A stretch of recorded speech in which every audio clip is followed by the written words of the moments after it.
في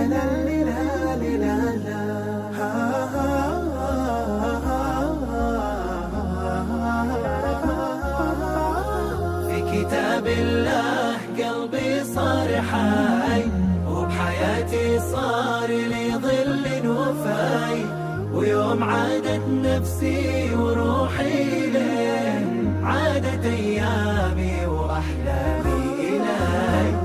في كتاب الله قلبي صار حي، وبحياتي صار لي ظل وفاي، ويوم عادت نفسي وروحي ليه عادت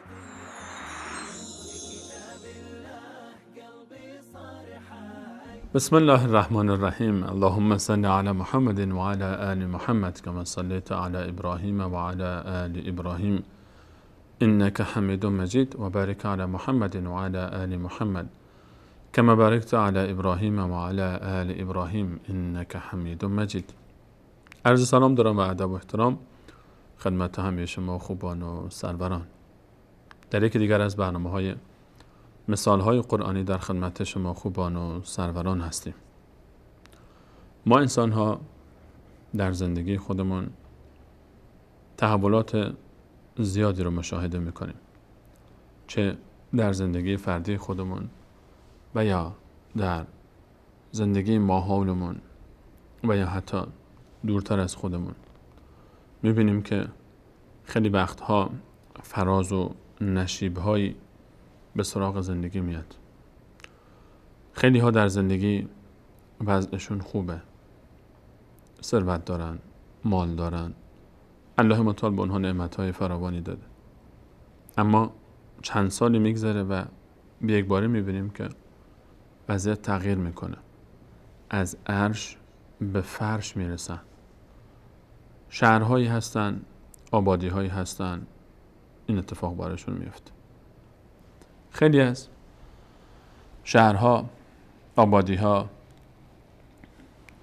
و اماکنی که کشورهایی که سالهای پیش، 20 سال پیش، 15 سال پیش خیلی آباد بودن، خیلی پر از نعمت بودن، خیلی در آسایش و آرامش زبان زد بودن، الان می‌بینیم که فقر، ناداری، ترس، ویرانی به سراغشون اومد.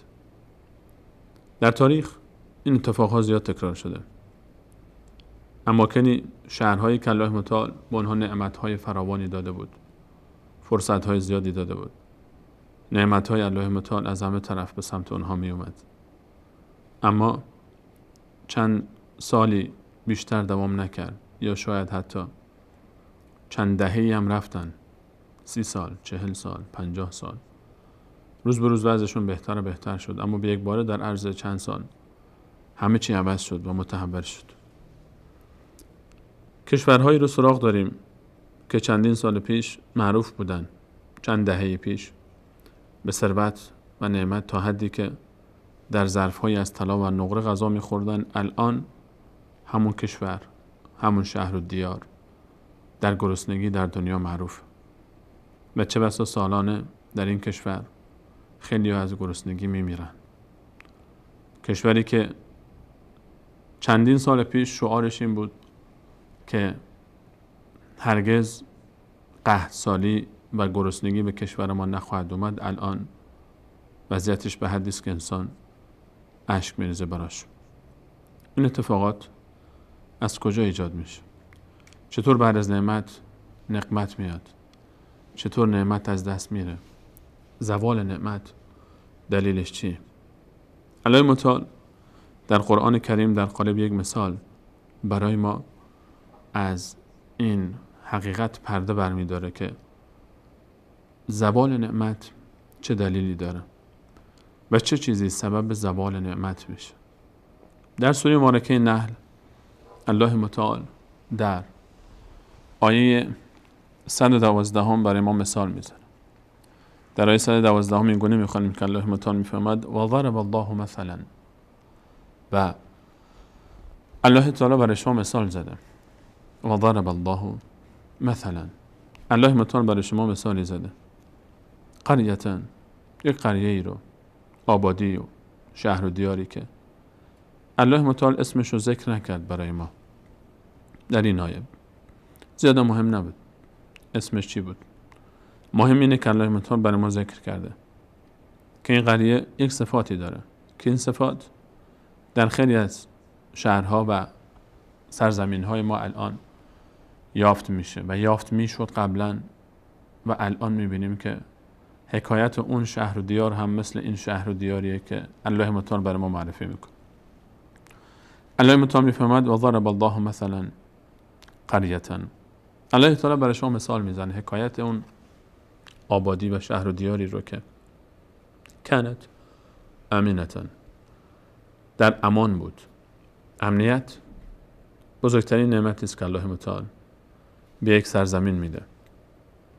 امنیت اصل و اساس پیشرفت و ترقی و آسایش یک منطقه است.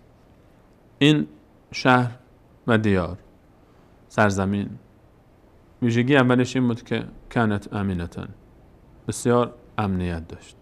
دزد نبود، ظلم نبود، ستم نبود. کسی در این شهر از این نمی ترسید که شب دزد بیاد سراغش. کسی در این شهر از این نمی ترسید که فرزندش رو گروگان بگیرن. در این شهر کسی از این نمی ترسید که به ناموسش دست دراز بشه. در این شهر دختری، زنی نمی ترسید از این که تنها از خانه خارج بشه و بخواد یک مسیری رو در اون طرف شهر و دیار طی بکن. امنیت معنیش اینه. کانت امینة، امنیت داشت این قریه و دیار. مطمئنة، صفت دومش اطمینان کامل. آرامش به حدی رسیده بود، امنیت به حدی رسیده بود که اطمینان حاصل شده بود. اطمینان کی میاد؟ اطمینان وقتی میاد که در این شهر آسایش هست، اعتماد هست، دزد نیست، ظالم نیست، متجاوز نیست. این شهر یک شهریه که انسان در این شهر احساس آرامش میکنه، احساس امنیت و اطمینان میکنه و این آرزوی هر شهروندی است در هر شهری که زندگی میکنه. و چون این شهرهایی مردم آرزو دارن سفر کنن و برن اونجا زندگی کنن، چون امنیت و آسایش خواسته هر انسانی است، هر اعتقاد و باوریم که داشته باشه. الله متعال اینجا سخن میگه از چون این سرزمینی که امن بود، اطمینان داشت. کانت امینة مطمئنة. و مسئله سوم که الان امنیت و اطمینان خب نیاز به انسان خرج داره. اقتصاد خوب تنها امنیت و اطمینان کافی نیست و این امنیت و اطمینان حاصل هم نمیشه مگر بعد از اینکه وضعیت معیشتی مردم و رفاه اونها برابر بشه. این صفت رو همین شهر داشت. امینة مطمئنة یأتیها رزقها من کل مکان، یأتیها رزقها رغدا من کل مکان. اینها رزقشون و مایحتاج اینها به وفور، فراوانی، رغدا به کثرت می اومد. من کل مکان، از همه جا. تجارت رونق داشت. وقتی که از همه جا می اومد اینجا یعنی که تجارت خوب رونق داشت، بازارشون خوب گرم بود، هر نعمت اینجا می اومد، کار فراوان بود. این شهر یک شهر رویایی. الله متعال برای ما از یک شهر سخن میگه که رویای هر شهروند است. آرامش، اطمینان و فراوانی مال و نعمت، کسب و تجارت، رونق اقتصاد. بیکاری در این شهر نیست، دزدی در این شهر نیست، ظالم و ستمگری در این شهر نیست. کسی در این شهر احساس ناامنی نمیکنه، احساس گرسنگی نمیکنه، فقیری هم در این شهر وجود نداره. این شهر سراپا آرامش و آسایش و نعمت. الان خیلی از شهرهای ما این وصف رو دارن. در حتی کشورهای اسلامی خودمون هم شهرهای فراوانی یافت میشه که ما این اوصاف رو در اونها میبینیم. خیلی از شهرها هستن که امنیت هست، آسایش هست. یأتیها رزقها رغدا من کل مکان. از هر طرفی تاجرها در این شهر میارن مایحتاج اولیه انسان ها. این شهر چی شد؟ چقدر دوام آورد؟ ادامه آیه پاسخ سوال اول برنامه ماست. الله متعال میفهمد این شهر با این نعمتش، آسایشش و امنیتش، حکایتش تغییر کرد. این امنیت، این آرامش، این فراوانی نعمت تبدیل شد به ترس، ناامنی، فقر، گرسنگی، آوارگی، جنگ و دربدری. چرا؟ الله متعال این رو برامون بیان میکنه. این مردم همه چی داشتن. در عروسی هاشون چنان غذا میپختن، چنان گوشت کباب میکردن. یک گوسفند کامل روی هر پشقاب برای هر چند نفر، هر قابی، هر دیسی که می آوردن. شتری رو کامل می آوردن میگذاشتن وسط برای 10 نفر، برای 5 نفر. در محفل هاشون چنان اسراف، چنان تبذیر، چنان نیخت و پاش که اصلا نگو و نپرس. اینها چیکار کردن؟ اینها فکفرت بانعم الله. اینها مردم این شهر کفران نعمت کردن. فکفرت بانعم الله، نه به یک نعمت، به نعمتهای الله متعال کفر کردن، کفران نعمت کردن، ناشکری کردن، ناسپاسی کردن، اسراف کردن، تبذیر کردن. درسته که مال خودشون بود، حلاله. آقا مالمه، اختیارشو دارم. عروسی پسرمه، عروسی دخترمه، عروسی یکی از عزیزانمه، بریز به پاش میکنم. انقدر گوشت میریزم که حتی حیوانات محله هم بیان از اینها بخورن بعدن. انقدر غذا میاره میریزه که 1/10 غذا بیشتر استفاده نمیشه. بعد میریم سراغ سطل زباله که چقدر برنجه که داره ریخته میشه، چقدر گوشته که داره ریخته میشه، چقدر میوه است که به آشغال ریخته میشه. این اسراف هایی که در عروسی های ما میشه، اینها مال حلالش. حالا ما کاری به اون عروسی های آنچنانی که در اون شراب آورده میشه، اون عروسی هایی که در اون فسق و فجور میشه، اون عروسی هایی که در نعمت های عجیب و غریب آورده میشه، کاری به اونها نداریم. فکفرت بانعم الله، ناسپاسی میکنن، ناشکری میکنن. ناسپاسی، اسراف، تبذیر، رعایت نکردن حق دیگران. نعمت، کفران نعمت اولش از ناشکری شروع میشه، امتداد پیدا میکنه و میره. این از ناشکری شروع میشه. اسراف یک نوع ناشکریه. هر گونه نادیده گرفتن نعمتهای الله متعال، حرام کردنشون، ریختنشون به دور. آقا چی شده؟ ولی مهم نیست، یک تیکه رو میخونن، بقیه‌اش رو همه رو بریز دور. جمع کن سفره رو، هرچی گوشت و نان و هرچی هست جمعش کن. این کفران نعمت. درسته که هست، نعمت زیاده، فراوانی هست، اما نتیجه و عاقبت خوبی نخواهد داشت. از ناشکری شروع میشه کفران نعمت. جلو میره. کار به جایی میرسه که نعمتی که باید انسان رو به شکر نعمت وادار میکرد، میاد و جلوی دین، الله، اعتقاد، باور می ایسته. از بس طرف نعمت داره دیگه وقت نداره نماز بخونه. صبحش اینجاست، ظهرش اونجاست، شبش اونجاست. از بس نعمت داره دختر خانم مونده که حالا چطور تیپ بزنه، روزشو چطور بگذرونه، شبشو چطور بگذرونه، با کی رفیق بشه، با کی دوست بشه، کدوم شهر بره تفریح بره، کدوم شهر با اون بره، چون کدوم شهر با این بره. از بس در نعمت غرق شده طرف مبتلا به زنا شده. از بس در نعمت غرق شده شروع کرده به مشروب خوردن و شروع کرده به فسق و فجور و شب و تا صبحش به رقص و پایکوبی و شراب و تفریح لب این ساحل و لب اون ساحل معروفه مشغوله.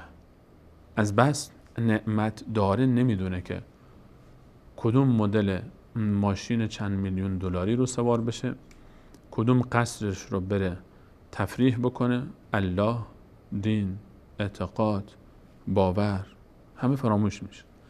از بس نعمت داره و ثروت داره و تجارت داره که دیگه الان حلال و حرام اصلا کلا یادش رفته.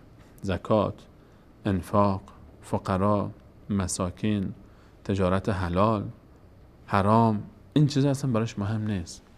فقط یک چیز براش مهمه که فکر میکنه همه چی میمونه، فکر میکنه که این ثروت امتداد پیدا میکنه، استمرار داره. فکفرت به انعم الله، کفران نعمت، کفران نعمت. اینها کفران نعمت کردن. کفران نعمت، هر گناهی کفران نعمت، ترک هر واجبی کفران نعمت. وقتی که انسان نعمت سبب میشه تا فرضی ازش ترک بشه، کفران نعمت. وقتی نعمت سبب میشه تا این انسان به سراغ گناه بره، کفران نعمت. فکفرت به انعم الله، اینها کفران نعمت کردن. لئن شکرتم لازیدنکم، این قانون الله تعالی است. شکرگزار نعمت من باشید، اضافه میکنم بهت. ولئن کفرتم، اگر کفران نعمت کردید، این عذابی لشدید، عذاب من الله تعالی خیلی سخت خواهد بود. این قانون الله تعالی است. اینها، این شهری که آرامش و آسایش و امنیت داشت، الان هم شهرهایی هستن معروفن، اسم نمیگیرم، فلان ساحل و فلان شهر و فلان شهر رؤیاها و آرزوها، با اون برجها و با اون تفریحات و ساحلها و اون هتلها و در اون فسق است و فجور است و شراب است و رقص است و پایکوبی است و بی دینی است و بی التزامی است. فکفرت به انعم الله، حکایت این شهر هاست، این منطقه هاست، این روستا هاست، این اقوامه، این خانواده هاست. خانواده هایی که نعمت اونها رو به دین نمیکشونه، نعمت سبب شده تا اینها دور بشن از دین بیشتر. چون نعمت داره، چون طرف ثروتمنده فکر میکنه که اگر پایبند به دین باشه براش بده، زشته، افت کلاس داره، کسر شأنه. فکر میکنه چون ثروت داره پس باید مثل غرب، مثل اونها هر جوری که دوست داره زندگی بکنه، هر کاری که دلش میخواد میکنه. الگوش شده غرب، الگوش شده مسیحی، الگوش شده یک یهودی. یادش رفته که اصلا بچه مسلمونه، این از خودش منهج داره، اعتقادی داره، باوری داره، دینی داره. فکفرت به انعم الله، نتیجه چی میشه؟ فاذاقها الله، اینها رو فاذاقها الله لباس الجوع والخوف، الله متعال میچشونه به اینها لباس جوع و خوف، لباس گرسنگی و ترس. الله متعال صحبت از یک لباس میکنه، لباس گرسنگی و ترس. لباس انسان در ظاهر مشخص میشه، به یک نگاه انسان لباس رو میبینه دیگه، مدلش رو، رنگش رو، دوختش رو. لباس الجوع، لباس گرسنگی، همین شهری که یأتیها رزقها رغدا من کل مکان، از هر گوشه نعمت ها داشت میریخت در این شهر. کاری میکنه الله تعالی که این شهر، این دیار، این قوم، این خانواده، این شخص به جای میرسه که لباس گرسنگی برتن میکنه. از ظاهرش مشخصه که این طرف در فقر به سر میبره و گرسنگی، همه چیز خود رو از دست داده. از ظاهرش میفهم، از ظاهر این شهر و ویداس فقر بر این شهر حاکمه. این قوم، این خانواده، این شخص، این از عرش به فرش میاد، سقوط میکنه. لباس الجوع والخوف، ترس میاد، ناامنی میاد، دزدی میاد، چپاول میاد، ظالم میاد مسلط میشه بر این مردم. یک ظالمی از یک جای دیگه دنیا بلند میشه و میاد و این شهر و دیار رو خراب میکنه. خانه ها از بین میره، شهرها آباد بود با بمب ها و موشک ها، از بین میره. اگر نگاه کنی همین شهر و دیار که امروز با بمب و موشک داره خراب میشه، دیروز مرکز فسق و فجور بود، شراب بود، رقص بود، پایکوبی بود، بی‌حجابی و بی‌بنده‌باری بود. هر کسی میخواست تفریح بکنه میرفت به این شهر و دیار برای اطفای شهوتش و غرائزش. فذاقها الله لباس الجوع والخوف. جوع، گرسنگی، ترس. وقتی که ناشکری میاد، بعدش گرسنگی میاد، بعدش ناامنی میاد. در هر شهر و دیاری که لباس گرسنگی به تن کرده و لباس ناامنی به تن کرده، باید گشت در اون شهر و دیار و بررسی کرد که چه چیزی کفران نعمت شد و کدوم فرض ترک شد. همین شهرهایی که این حکایت براشون پیش اومده، لباس الجوع والخوف. چرا؟ چون الله متعال میفهمد فاذاقها الله لباس الجوع والخوف بما كانوا يصنعون. به خاطر اون کاری که انجام میدادن، به خاطر اون کاری که انجام میدادن الله تعالی اونها این گونه کرد.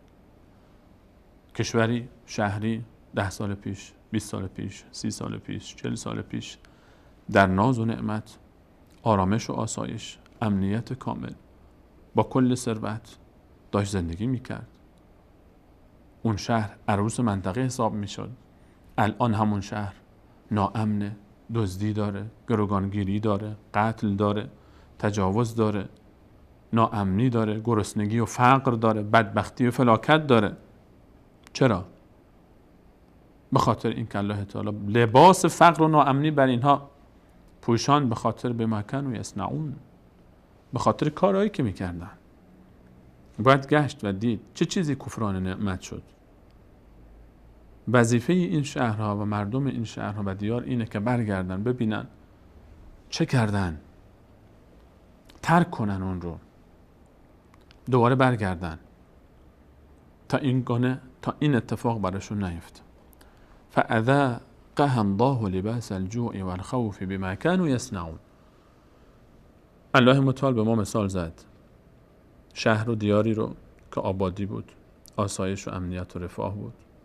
به یک باره الله متعال اینها رو متحول کرد، وضعیتشون رو لباس فقر بر تنشون کرد و لباس ناامنی در این شهر و ظلم مسلط شد به خاطر کارهایی که کردن. حکایت شبیه این در سوره سبع که کل سوره به نامش هست. سبع، قوم سبع، همون قومی که مال بلقیس بود، همون قومی که در زمان داوود و سلیمان علیهم السلام زندگی میکردن در یمن. یمنی که الان ما وقت نگاه میکنیم جز تباهی و جز فقر سالهاست از 30-40 سال پیش سراغ نداریم. در همین سرزمین الله متعال قومی رو برای ما ذکر میکنه که اصلا در سوره سبع لقد کان لسبع فی مسکنهم آیه، که اینها به زندگی اونها و نعمتهای اینها و باغهای اینها و شهر و دیار اینها زبان زد شده. برای ما در قرآن کریم مثال زده شده و الله متعال به ما یکی از آیات خود معرفی میکنه که این قوم به خاطر نافرمانی و عصیان به جایی رسیدن که الله متعال عذاب نازل کرد، طوفان فرستاد، سیلی فرستاد و همه شهر و دیار رو از بین برد. الله متعال برای ما مثال زد در این آیه 112 سوره مبارکه نحل که اگر میخواید نعمتی استمرار داشته باشه شکر نعمت کنید. هر عزیزی که از دست دادن نعمتی او رو میترسانه و میترسه از این که فلان نعمت رو از دست بده، شکر نعمت رو به جا بیاره. شکر اون نعمت او رو مستمر و استمرار میده، مستمر میکنه، استمرار میبخشه. اما کفر نعمت سبب میشه که خشم و عذاب الله متعال بر ما نازل بشه. و مهمترین راه شکر پیش الله تعالی واتقوا الله لعلکم تشکرون، تقوای الله تعالی است. تقوا پیشه کنیم تا الله متعال ما رو نجات بده از اینکه نعمت‌هایی که به ما داده این نعمت‌ها رو به یک بار از ما بگیره. و اگر نعمتی از قومی گرفته شده و شهر و دیاری، باید برگردن ببینن چه کردند، چه کفران نعمتی کردند، چه فریضه‌ای رو ترک کردند، چه عبادتی رو فراموش کردند که این گونه شد. اسراف، تبذیر، بیهوده خرج کردن، زیاده روی کردن، تکبر، غرور، نادیده گرفتن نعمتهای الله تعالی، نادیده گرفتن حقوق یتیمان و مساکین، بیخیال شدن از اطرافیان، همسایه ها، اقوام و خویشاوندان، همه اینها نعمتهایی رو که در اختیار ماست به خطر می اندازه و تنها راهش اینه که برگردیم و تقوای الله تعالی رو پیشه کنیم و شکر نعمت کنیم تا نعمت ما مستمر بشه. از اینکه تا این لحظه برنامه خودتون یاری کردید تشکر و سپاس و تا برنامه بعد همه شما خوبان و عزیزان رو به الله متعال می سپارم. الله یار و نگهدار شما.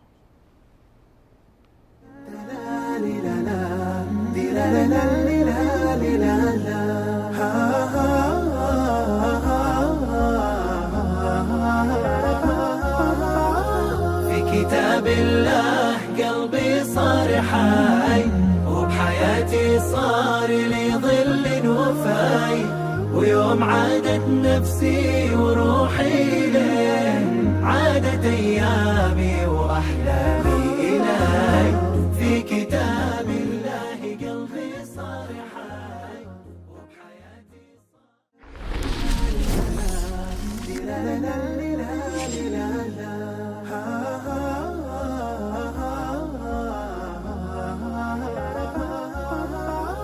في كتاب الله قلبي صار حي